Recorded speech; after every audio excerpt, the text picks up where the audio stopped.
If you saw the video we put out on Friday night, you may recognise this location. It's Mudderford Quay on the Dorset coast in the UK, where I run my one-day beginners workshops from. If you've ever wondered about a workshop, please join me here on YouTube tomorrow night live, where we're going to be discussing workshops. I'm going to be introducing you to some of the people who come on them, talking about what we do and addressing the main questions I receive all the time about coming on workshops. Is my kit good enough? Is my skill level good enough? What kind of people come on the workshop? Will I feel lonely? Will I be on my own? I don't want to come without a friend. These are all some things we're going to discuss.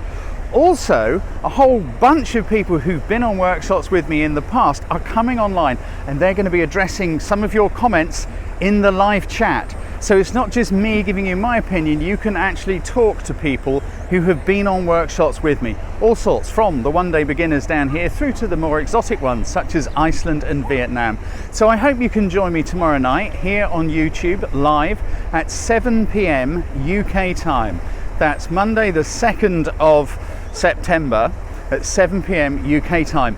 There's a date and time calculator in the description below so you can find out what time that is if you don't live in the UK. I hope you can make it tomorrow night, 7 p.m. UK time.